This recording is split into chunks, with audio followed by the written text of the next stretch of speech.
comic book people out there, it is a great day to be a comic book geek. So many good titles came out today. I already talked about Rebirth in the DC universe in a previous video, which if you don't mind, you can always watch it again. I'm just saying and putting it out there. But before Rebirth, there was another couple titles that came out that should have led up to that event.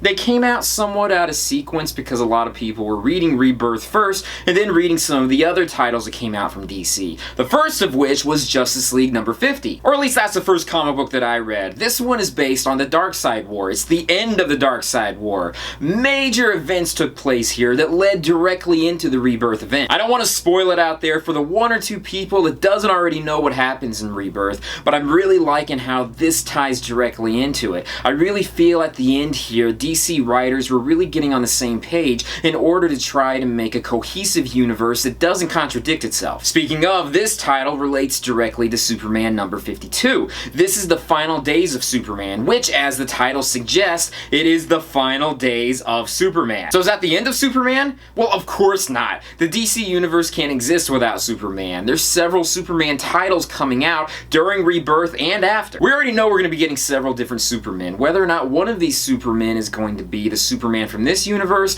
or the previous universe that's been unaltered into this universe, I don't want to go into the whole specifics of all that. That's something really confusing. But I am totally excited about this, and I'm really on board with everything that DC's doing. I can't wait to read the upcoming titles that are going to be coming out. Moving to the other side of the spectrum, Marvel Comics, Steve Rogers' Captain America number 1. This has been spoiled all over the internet, so I don't want to say it again just in case some people out there haven't heard about it, but the ending to this was very controversial. It was very bold for Marvel to do something like this, but at the same time, I'm actually kind of happy about it. This is something that no one was really expecting until this came out. There's been rumors online in the past couple weeks that I've been trying to ignore, but seeing it on paper, this is something that totally blew my mind. There's obviously much more at stake here, so I know the ending to this comic book isn't going to be something that's just set and final like that. There's going to be much more to the story to come out, and I'm going to be reading every issue to find out where they're going with it. Although this could have just been a ploy by Marvel Comics to try to take away some of the steam from the Rebirth going on in DC,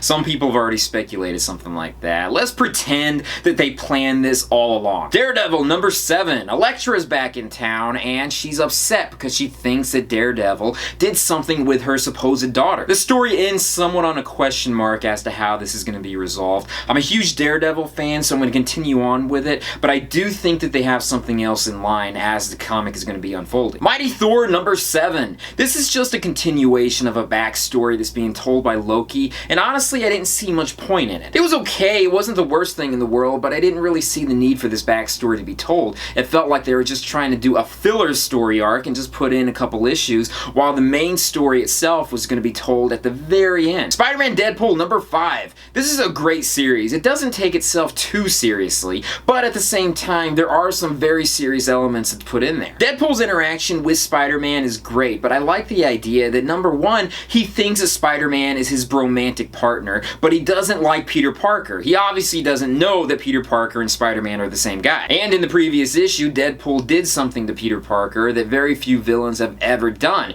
We saw the repercussions of that in this issue. And being that I haven't read too much on Deadpool himself other than the basics that a lot of other people already know, I'm finding out a lot about his character, including the fact that he's married to a character by the name of Shikla. But Mistress Death is also one of his lovers as well, and it's interesting that both these characters are in this comic. Finally, I got Aliens Defiance issue number 2. This is an interesting series because for the first time, the Weland Yutani company, which as we all know is a very corrupt organization that's trying to capture a Xenomorph for their own purposes, they sent out a ship that's full of synthetics and one human. The synthetics have gone against their masters and decided that they want to destroy the Xenomorphs. So it's a very different story this time around. The main character is a woman by the name of Zula Hendricks. She's the only human that's on board, and she's also a colonial marine. I'm liking it, but then again, I like a lot of the Alien comic books that have come out. I like the alternate stories and the side stories that take place. That's my comic load for this week. I also got Scooby-Doo Apocalypse issue number 1, but I'm going to be doing a different video on that altogether.